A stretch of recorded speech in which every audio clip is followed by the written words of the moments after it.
Welcome to the You'll Never Talk Alone podcast with LFC Transfer Room. In today's episode, we'll be speaking to former Liverpool head goalkeeping coach John Achterberg, and we'll discuss some shock signings that never happened, current Liverpool goalkeepers Alisson Becker and Caoimhin Kelleher, and much, much more. This podcast is available on all major streaming platforms such as Apple, Spotify, and Amazon. Make sure that if you are watching with ourselves on YouTube, make sure to hit the like button, subscribe, and make sure your notification bell is on for all future streams and videos so that you never miss out on any content. Thanks so much and enjoy the podcast.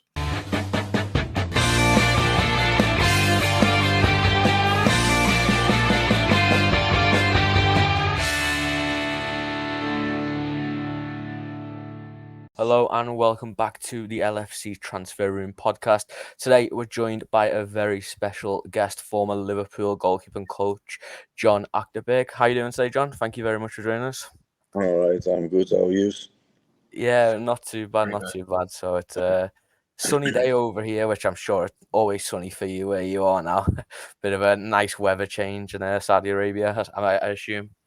Yeah, it's not bad, but now it's dark because it's evening, so it's pretty early dark here. Always around 5:30, it's getting dark. So yeah, definitely getting into them the winter times. But we'll just jump straight into it. So, Steve, I think you've got the first question then.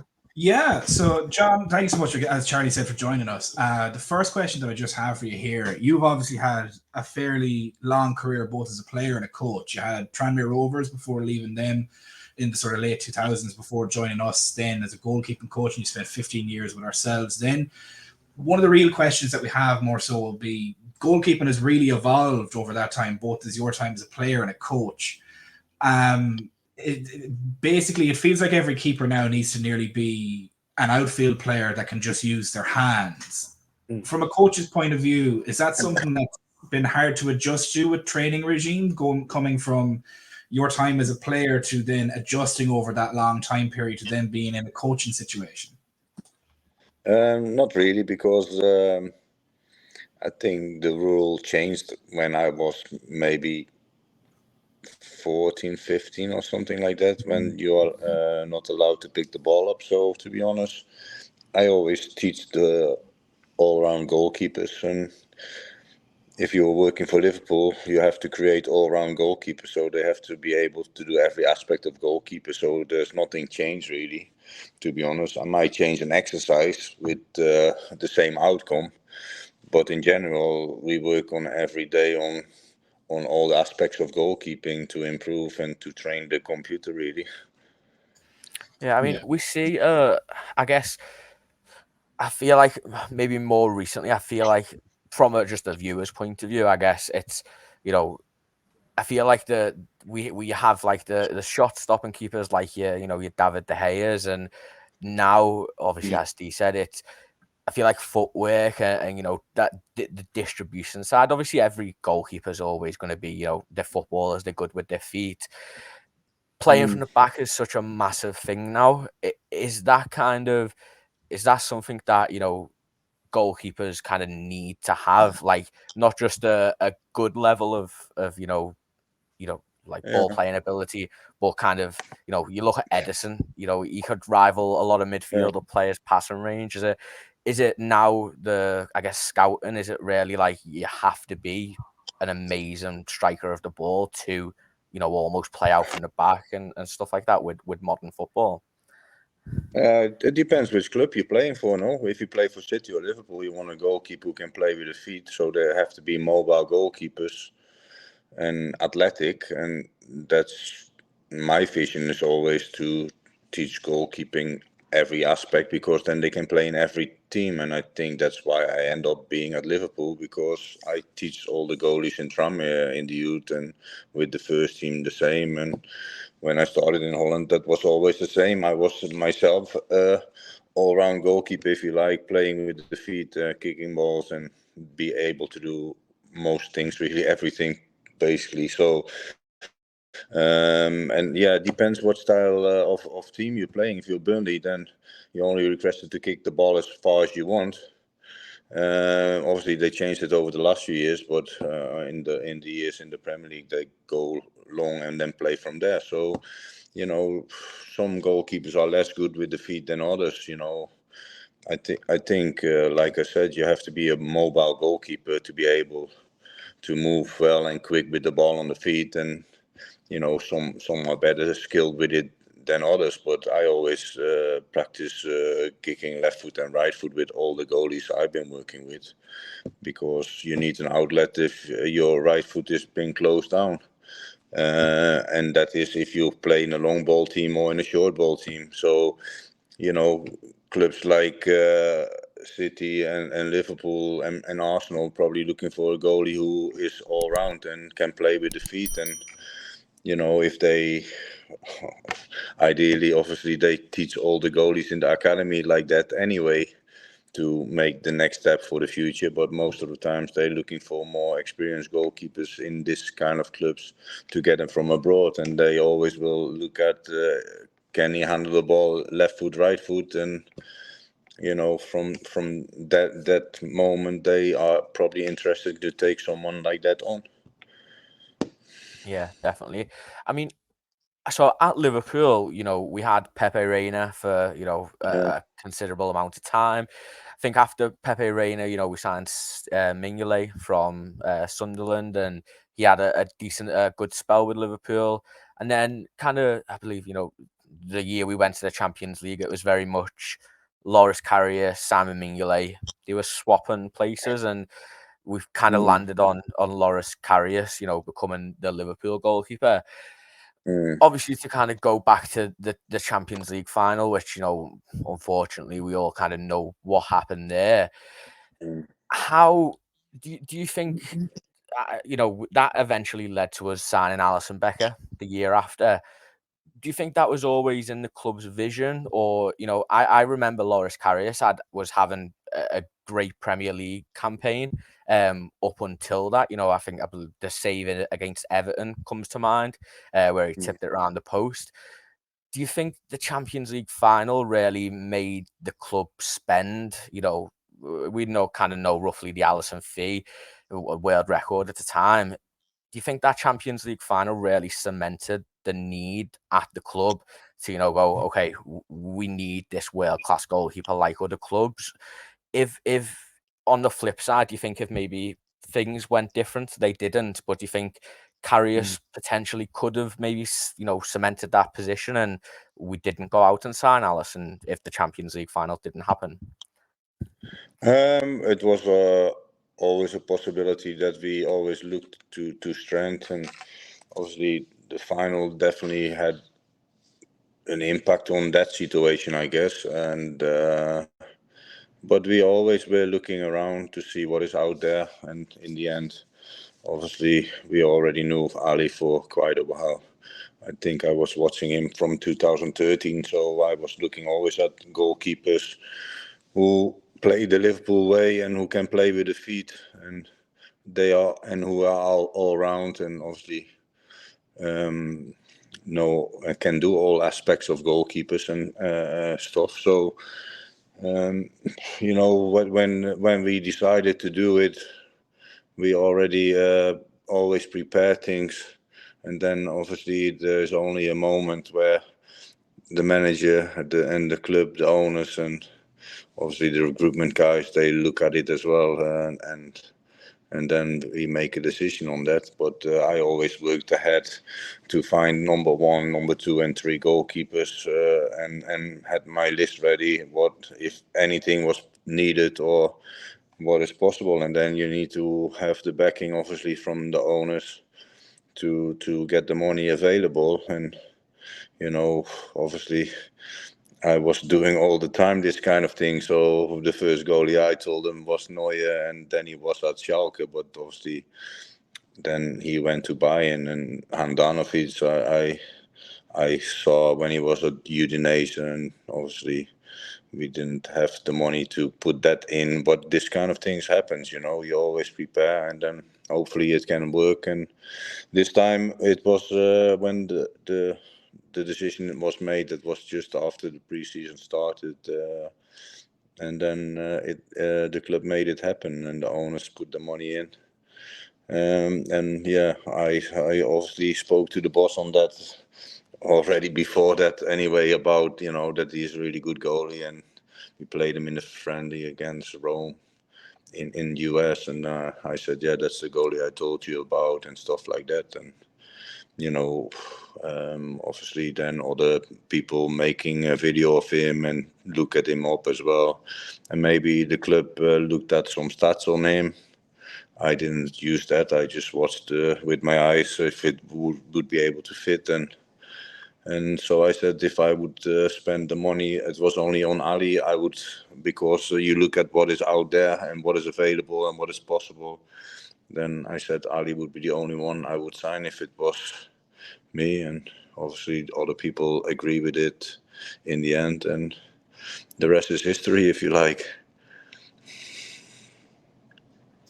Yeah, speaking about transfers. Obviously, as you mentioned, you were watching Alisson since 2013. With Liverpool having making a move now for Georgian Mamadashvili, the Georgian 6'6" monster of a man that's playing with Valencia at the moment. Would he have been on your list as well, or did you leave that list with the club, or was he somebody that you weren't necessarily looking at the time? I don't think. I obviously watched him play. Obviously, the new people in charge make this decision, and we have to respect what they think is right to do. So, I was happy to have Ali and Kelleher. I think we had probably the best goalkeeping squad in Liverpool's history. So, but other people in charge make different decisions, and that's up to them. And hopefully they make the right decisions for the club, because we need to keep winning trophies. Exactly. That was my sort of thought as well. I'm Irish myself, so I have a bit of a bias towards Caoimhin. He's near enough to me. He's only about 2 hours down the road from me, so he's fairly local to myself. One of the questions that I wanted to ask you is obviously you rate him very highly, as you said, that we have still, since he's still here, one of the best goalkeeping rooms in the world. Yeah. What's sort of your opinion on the club going for Mamadashvili, and how that sort of affects Kelleher's future? Do you think maybe he should have been the heir apparent to Alisson, or does he deserve his number one spot elsewhere in a Premier League club or even elsewhere? I've seen some rumours that possibly it could be Bayern. Now, they're very distant rumours, but with Neuer possibly maybe retiring in the next year or two, hopefully he does, and I think he's a fantastic keeper myself. But where do you see Kelleher possibly fitting in best? Is it at Liverpool, or where else would you see him going? Liverpool have Ali as the number one, so that spot is pretty difficult to take. But when Kelleher, before he started playing the games, I said to him, listen, Caoimhin, you just need to get a chance, because you're better than the guy. Just as he's playing every week and you're not, you didn't have that chance. And I'm pretty sure when you get it, you can show everyone what you can do. And he is ready. He wants to be the number one. So I don't know how many conversations the club had with him and what conversations been there, because obviously I'm not involved in that. There was other options to do, maybe send them on loan, but then you need a number two who can do the job. But they got Yaros back, so maybe they thought about making him the number two. I don't know. It's difficult to say. Caoimhin is more than ready, and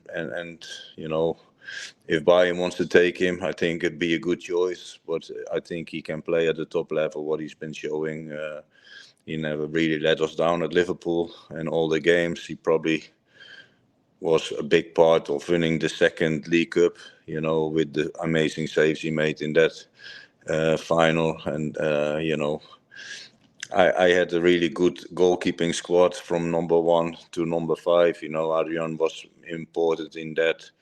And Ali, there was a really good bonding between them. And everyone knew his place, but also respected everyone. If the chance was there, they all help each other. And that's your job as a goalie coach, to try to create a team and respect all the goalies you have, because you always need to be ready. If number 1 is not available, that number 2 has the same confidence and the same help as you give the number 1. And that's always what I try to do. Yeah, I mean, going kind of more onto your your situation at the moment. Obviously, Arne Slot come in. I believe, correct me if I'm wrong, your contract with the club was kind of at an end anyway. Would you have, obviously you've now got a kind of new goalkeeping coach. Did you want to stay at Liverpool? Obviously, you've spent the best part of 2 decades at Liverpool. I know, kind of, basically adopted Scousers now, yourself, your family. Would you have liked to stay at Liverpool? Was that kind of discussions that you had? I know, obviously, Steven Gerrard then has come forward and you're now with Al-Ettifaq in Saudi Arabia. Is it kind of, would you like to stay at Liverpool? Maybe, Arne sort of Dutchman like yourself, or was you always, it's time for kind of a new project for yourself? I mean, obviously when the boss decided to leave, then your contract is finished. The club is in the position that they had to find a new technical director and a new manager, and they didn't know what to do. So I was on the market from that moment because I could not wait till the last day of the season in the hope that Liverpool was planning to keep me or not. So, and I had pretty early an offer from Stevie to join him as part of his coaching staff and set up a new goalkeeping school class and help renew the goalkeeping situation there and improve goalkeepers in Saudi and stuff. So it was an attractive offer to think about. And it's a nice new challenge. So in the end, it was the right decision because obviously the club wanted to just change everything around, and there would be no place in the end for me anyway. So, which is all understandable that they want to bring their own people in and make their own decisions, which is always fine. So, I have no regrets. I had the 15 years best time of my life and enjoyed every day to be there. And, now it's the next step in my career to try to do it over again and help the boss here as much as I can. Yeah, just really quickly, I know there was reports, and we always say reports because got to take everything with a pinch of salt, that Alisson was kind of pushing for you to kind of stay. Obviously, you've mentioned yourself that you guys had an amazing bond, goalkeeper union, I'm sure. Was that something that kind of you and Ali had a conversation about? Was he trying to keep you at the club, or was it always Jurgen's went and then obviously the offer from Stevie? No, Ali definitely wanted me to stay, and he wanted to keep the whole goalkeeping coaching team together because everything worked very good and perfect. So he didn't see a reason to want to change it. So he asked me to wait also with the situation. But obviously, in the end, you have to make that decision. And we were pretty honest with each other all the time about it. And in the end, obviously, there was no chance for the coaches all to stay together. So, and that's part of football. I don't think there is an issue with that. It's great that I respected what we did and how we tried to help and all the other goalies as well. So, which is all part of it, to be positive and try to help everyone, because that's your part as a coach, is your job now. So, but yeah, it is what it is now. So we have to move on and just follow as a supporter the Reds, and hopefully we keep winning and win more trophies. Yeah, it's one of them things. Like I've played as a goalkeeper from youth level all the way up, nowhere near obviously the level that you've played at or coached at. I'll not try to say that it's even close to it. But one of the questions that I wanted to ask you is building your perfect goalkeeper, both past and present players, with, if you took the categories of vision, reactions, shot stopping, footwork, distribution, and sort of their area command, who would fit the mold most perfectly, or would you pick and choose different parts from different players? Obviously, you had Manuel Neuer, who was the prototypical sweeper keeper, and then you've had, obviously, as we mentioned, David De Gea, who's fantastic at shot stopping, but not so great with the ball at his feet in comparison to others. And as you said, you've trained an awful lot of all-round keepers. Who excels in those certain parts, past and present, and who would you have as your own perfect goalkeeper build? I think Liverpool have them now in the squad. I would say Ali, he's been the best in the world really for the last few years, in my opinion. I can say that now because now I'm not his coach, but I look at it from the outside, and it's probably a little bit disrespectful that the last 2 years he's not been involved in the Yashin Trophy really. And I know it might be gone only on Champions League if you attend the Champions League, but on the first year he was definitely, I think, in the Champions League, and he was not even in the top 10. So I'm not sure who is in charge there, but probably they don't have a clue about goalkeeping too much, because I think it's really disrespectful that he's not even in the top 5. But that's for other people to decide. But yeah, Ali and Queef are pretty much all-round goalkeepers. Danny Ward was pretty good in that as well when he was with us, and obviously we sold him to Leicester for 12 million in the end. And Simon had some good shot-stopping things as well, and Reina was unbelievable with the feet and restarts and the counter, and he was dominant. But I would say that Ali is probably one of the best goalkeepers as well in Liverpool's history as well, although there's a few who win a lot more trophies. But if you see how many times he win the game for the players and keep them in the game, then I think he's pretty much up there really. And like I said, Kelleher, he's unbelievable speed, reaction with the feet, left foot, right foot playing. I would buy him myself if I have a chance in a Premier League team or in a top team in Europe, to be honest, if you're looking for a young and upcoming goalie. But yeah, other clubs, some clubs in the Premier League tried it, but obviously didn't offer enough money. Others went to go for more safety with goalies who had more experience. And I can only say that if it was me, I would definitely go for him. Although I like the Dutch Verbrugge goalie also. He is not doing well and he's improving a lot. So on just on Kelleher, obviously, you mentioned other clubs have come in for him, and moves haven't materialized. Potential loans that you've kind of hinted towards. I think there was a report at the end of the window that Nottingham Forest were a club that come in, and I believe the offer was 7 million, and Matt Turner, the American goalkeeper. Obviously, I think it's been widely reported that the club value him a fair price. Obviously, we don't know what that price is, but kind of. I believe he's only got 2 years left on his contract as well. I think 2027, I believe. So it's coming down to a bit of a crunch time for him at Liverpool, isn't it? He's mentioned on international break that he wants to play. He's talked about the bids that the club have rejected. Do you think the club should, respect his kind of wishes? And, you can see it from a club point, as you've mentioned. If you sell him, you then have to get a number 2. You've mentioned the likes of Yaros. It's been a couple of years now that he has hinted towards, he'd like to go and play a fair spot. And as I'm sure you're aware, he's got the qualities and kind of nailed down Ireland's number 1.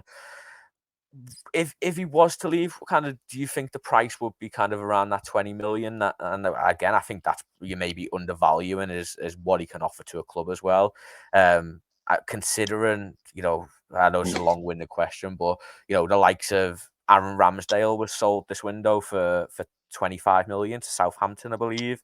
And I think if they're valuing Ramsdale at that, Kelleher, for the age, the experience he's got, I think it's a no-brainer for a lot of top clubs, but just the interest doesn't really seem to be there from an outside point. Yeah, it's strange now that obviously, well, like I explained it already, most clubs they chose to go a little bit with more names or games behind their name really, without looking probably enough in the individual qualities some goalies showing, especially I think in Queefs. But it's in the end, it's the club's decision. They both agree the contract on the when they signed the contract, and they have to decide between themselves what is fair and what is the club prepared. I've been really happy to have them goalies in my team, because that takes my job a lot easier. And I know we worked hard for it to improve and keep it at that level, but it's also, as a goalie coach, you want to have a good number 1, 2, 3, and the young ones behind that, because you always have to prepare for if something happens, and that was always my aim, and I always try it the best I can. And in the end, obviously Taffarel came in, and Jack Robinson came to help as well, and it worked really good. We had a good team spirit and a good bonding all together, and but we always worked really hard. The standard is unbelievable if you watch them in training. In the five-a-side games is crazy. If you have Ali and Caoimhin playing each other, whoever team they had, you do know sure who's going to win the game, because both can pull off unbelievable saves. So, but that's what you need in a top club like Liverpool. But obviously, yeah, they signed a new goalie now, so they have to find a way how they're gonna fill that all in. Yeah, it's one of them that's, as you said, like we've just signed a new goalkeeper in Georgi Mamadashvili.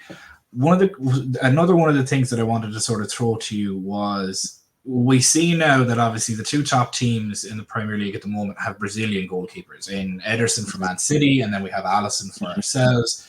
We also have Marcelo Pitaluga as well in the background as one of our young guys. Throughout the years in both the Premier League and at the top level, there's never really sort of been a monopoly on what country would produce the best goalkeeper. Obviously, you have our own Vidar Daros, who's Czech, and then you had Petr Cech before him. You then had Manuel Neuer, and he was one of the best German goalkeepers. And you obviously had then Gianluigi Buffon, who's a brilliant Italian goalkeeper. Now you have Donnarumma, who's playing with PSG currently at the moment. And obviously you have the two Brazilian boys in Ederson and Alisson currently at the moment. Throughout your years, both as a player and a coach, has there been any specific country that has produced the best talent going forward? Would it be it England, be it Brazil, or who have you found has probably been able to produce the best talents for goalkeepers, and where should clubs maybe focus on for that position? I always looked at the history really, and you have the countries in the Balkan, Poland, Germany, and then Scandinavia, and you have Argentina, Brazil. You looked at their goalies, and then you followed all the tournaments on the 17, on the 19s, 21s, and all the tournaments, the Copa, everything. And then you're watching all the goalkeepers in all the World Cups as well, and then try to see. So I would focus on the main countries what produce goalkeepers, like I named, and Spain and Italy. They were in there always, and then I looked at everything. What every year, if there was new goalies coming in the league, I go through all the leagues to see if there was anyone new one in. I watch from 17 up, all the tournaments, and try to find them, and then make lists on that. And if I found goalkeepers who played, like we wanted to play, then I keep an eye on them, and then generally came back to that. And Neto was a goalkeeper we tried a few times to get as well, and that didn't come off. But he could play the way we want to play, and that's how you try to do it. And obviously, when you need to play for Liverpool, there's not too many on the top level to find. So if you look at Oblak in the past, he was linked probably a few times, and then you look at Oblak as a goalie. Yeah, he's really good on the line. He's borderline, with 185. So he's not really tall. He's not really comfortable with the ball on the feet, and he is defending the goal more than he is playing a high line. So I thought that would not a good fit. And obviously, this is kind of things you write in reports then, and you put that on the system, and all the people in the club will have looked at it as well, I guess. Yeah, I mean, Jurgen Klopp, obviously one of the most, full-on characters in football. Obviously, you worked under him for a large majority of your career at Liverpool. Kind of from an outside looking in again, I always, when I watch like the inside training videos and kind of, it always seems like, goalkeepers are almost a separate. They're almost, separated to a certain extent. Obviously not separated, but you have your own little goalkeeping circle and kind of you stick together. It always seems to be, training. From a coaching point of view, did Jurgen have kind of much say, or not just Jurgen, but any managers in general, have kind of much say on the coaching, or was it, all left to you and your goalkeeper coaches? Was you given like a small brief, like, I want to play from the back, focus on these things, but you kind of have the whole control? Or did Jurgen maybe have more of a say than, other coaches that you have worked with in the past? No, all the managers, they are the boss, so they in charge, so they decide what will happen and what can happen, and you have to find a way to work in it. What I will say is, if one manager asks me for something and he asked me a question about tactical, I would always say what I thought. And it's the same if there was decision making, the boss decides. That's why you get paid for. You tell him what you think, and then in the end, the boss decides if he wants to go left or right. And I always did it with anyone. I never thought, okay, he wants this, so I tell him that. I always told him what I thought, and then they can use it and decide on what they want. So. Yeah, I have no problem with it, but most of the managers, they let me do the work on the field, what I need to do. But obviously, Brendan was a coach who wanted to play from the back. Benitez was like that. Kenny was like that, and obviously Klopp was the same. They all want to play football, and I think that's the DNA of Liverpool. Really, if you want to play for Ajax. And in the modern now, City is obviously the last few years come to the table, and Arsenal, they always want to play football from the back, so they need to find a certain way of players, of goalkeepers, and also that means you need a certain way of training that. And yeah, I'm always been a front-footed goalkeeper myself, and I've been always teaching goalkeepers to be front-footed. So, because I want them to be all-round, and that's why I fitted with Liverpool pretty well. But I wouldn't teach like just blocking, because I think blocking is hoping that the ball hits you, but you always give a second chance away. So for me, you can catch the ball, you need to catch it, and not just get in the way from a shot. If you can catch it, then the game is that. And the modern coaches, you see, they do like split blocking and feet blocking, but you're giving chances away. And if like with the guy, you knew, for instance, if you go 1v1, he's gonna just stick his feet out and block. So if you clip the ball a little bit off the floor, it will be in, because he cannot cover the whole goal with just his feet sticking out and his hands in the air. But if you diving left or right, or you smother the ball, then you have a good chance to cover the whole goal or win the ball and hold it. So yeah, I'm pretty much from working in the goal, tactical and technical, attacking balls, cutting corners, and training exercises what will happen in the game. So pullbacks coming a lot in the game, low crosses, high crosses, balls in behind, 1v1. So, and next to it, you need to improve reactions and obviously keep them fit with jumping and speed in the goal. So and make them all round in that way. So I always looked sometimes at games and thought, okay, this happens often in a game. What can exercise I can make to make that replicate basically a game situation? And on that side, I never had any secrets really, because I'm there to help anyone, and I like to help coaches and goalkeepers. So I'm pretty always open about this kind of things. Do you feel, obviously you've just mentioned there kind of like certain nuances with goalkeepers, like, De Gea goes with his feet, certain keepers might favour a certain side. Do you feed that back to, the other, like the player coaches or the forwards, to kind of give them every bit of advantage? Like, I mean, me personally, obviously maybe naively, I always kind of think, you just kind of stick to your goalkeepers. Or is it a very much a kind of team effort, with every single coach, including the goalkeeper coach, that maybe we don't see, behind the scenes?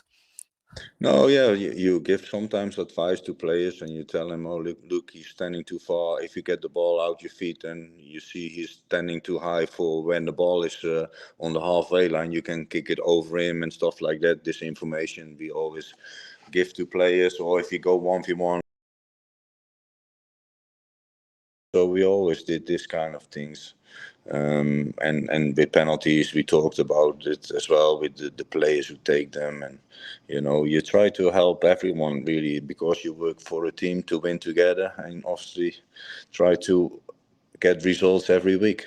And if you work for Liverpool, you expect to win every game. So.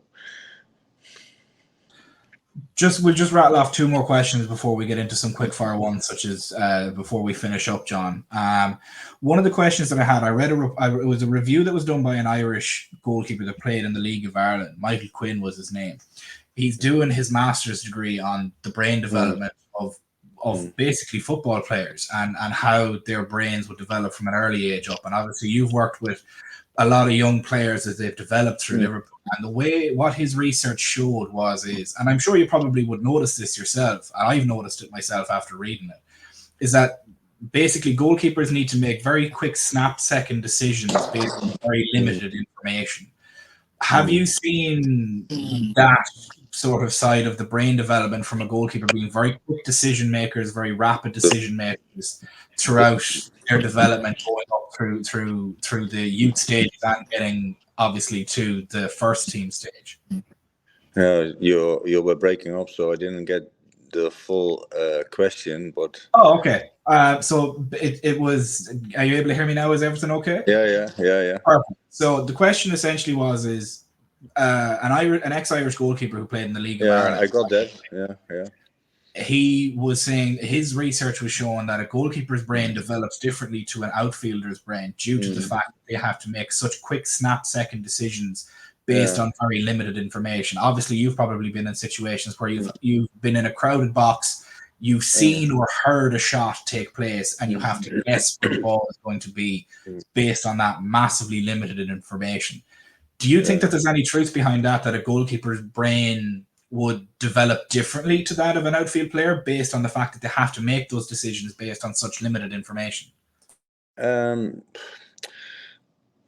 Goalkeeper coaching is also, I think, I call it brain training. It's the same as you go to school. So when you're younger, the better you learn. So I hope that we learn, the young goalkeepers, the best tactical movements, because the quicker you learn, the better. This is the same as you go to school and you're learning maths. So the quicker you learn it, or teaching or learning a language, it's the same. And that's why I think you need to repeat every aspect of goalkeeping every week with them, so you cannot do one week 1v1s, then 1 week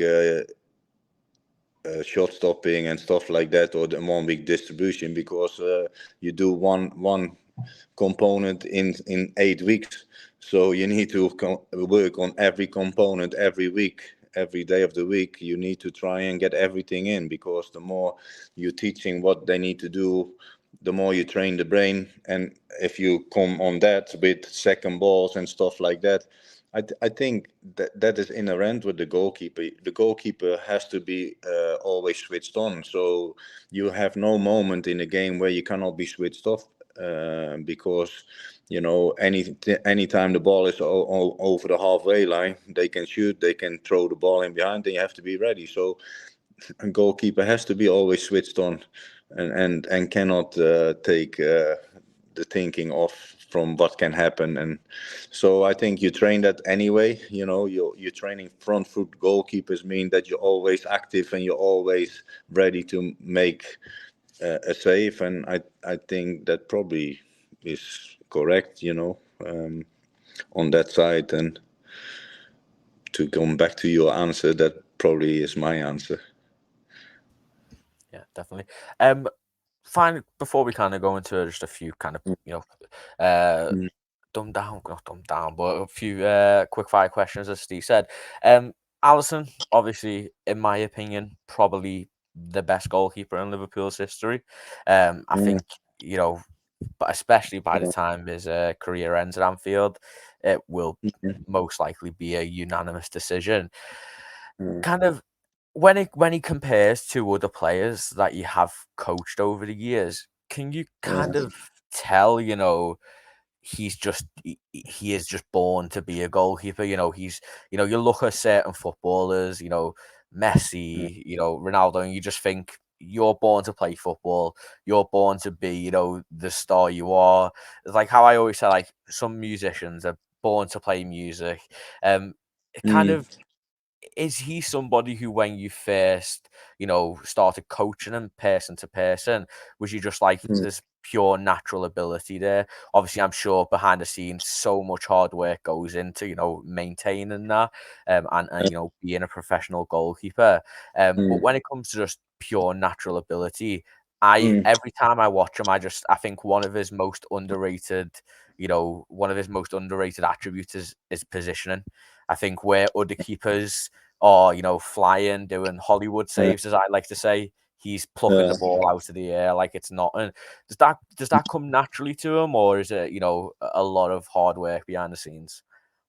No, of course, Ali, we try to help him with some things, but Ali is already good from himself, and all the credit is for Ali. He is a really smart goalie, and he is really calm, and I think that is really important for a goalie, that they are also calm in the mind, and he is obviously has a good calmness over him.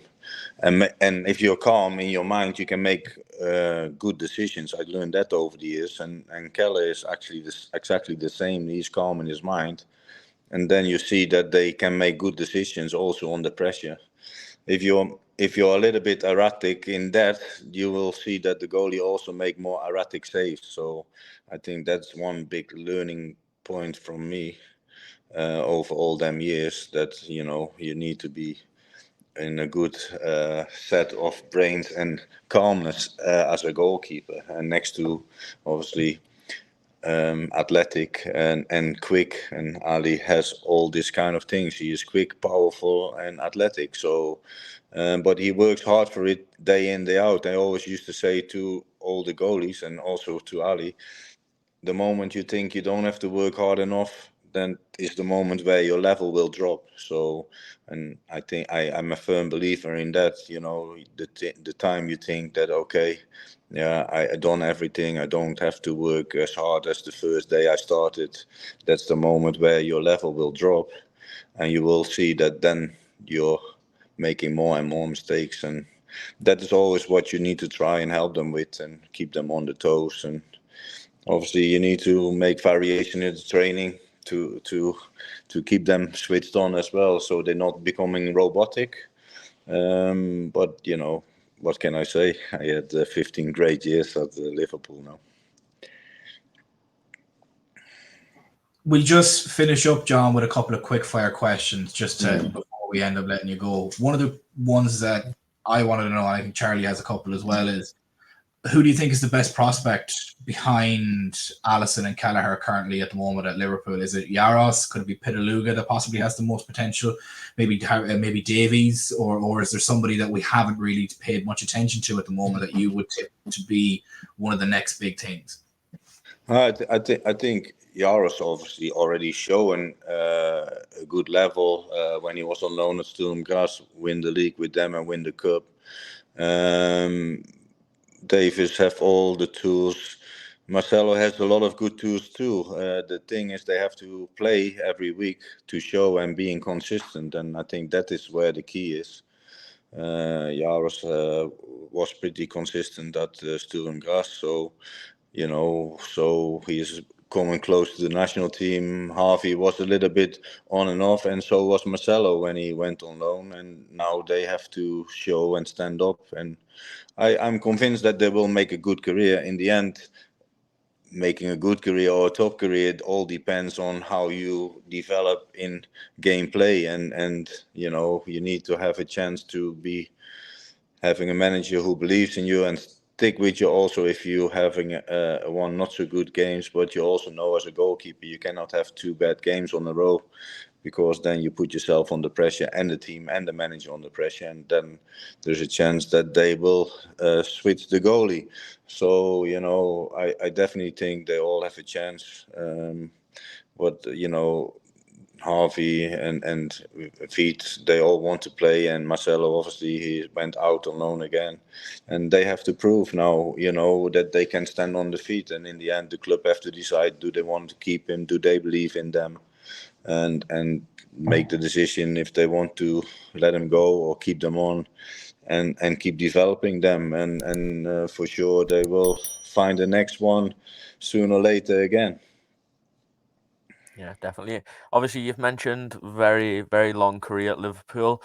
Kind of, if you could pinpoint a moment that was, your standout favourite. I mean, I always get strange looks at this, but one of my favourite moments at Liverpool was the 13-14 season with, Suarez, Sturridge. I think it was when I was coming up watching Liverpool. So even though, it ended in heartbreak, it's still a season I hold quite fondly. Obviously, you've had the pleasure of winning the Premier League, the Champions League, a bunch of other trophies. If you could pinpoint, one moment in your Liverpool career that you think, will stay with you for the rest of your life, what would that be? It's been too many good moments, to be honest. I really couldn't pick one. I like Barcelona at home, but also I like winning obviously the Champions League, the Premier League, but also the League Cup at Caoimhin goal was cool, but we had a really young team, a lot of injuries, and Chelsea with a strong team, and we still managed to overcome them. There's too many highlights, really. I enjoy every day, like I said, and it's, what can you say if you have been there 15 years, you never know, in the future might be they looking for a goalkeeping scout or want me to help with them, but let's see. There's too much good memories, and we just looking forward to see them win more. What I will say is I think we could have won probably 2 or 3 more league titles, but we all know why we didn't win them, and I leave that with you. But hopefully they will win more and more in this season and the coming seasons, because we all mad Liverpool supporters and we want them to win. Yeah, definitely perfect. I think that's kind of everything I had, unless you had anything else. No, I'm all good as well, Charlie. John, thank you so much for taking the time out of your day. Obviously, you're very busy over in Saudi Arabia currently at the moment with your own team, and obviously you've had such a long, illustrious career with ourselves and with Tranmere prior to that. But thank you again for taking the time out of your day to come and have a chat with us. It's always nice to have somebody on. No problem, man. And good luck there. Keep supporting the Reds. Definitely. We will do. Thanks so much, John.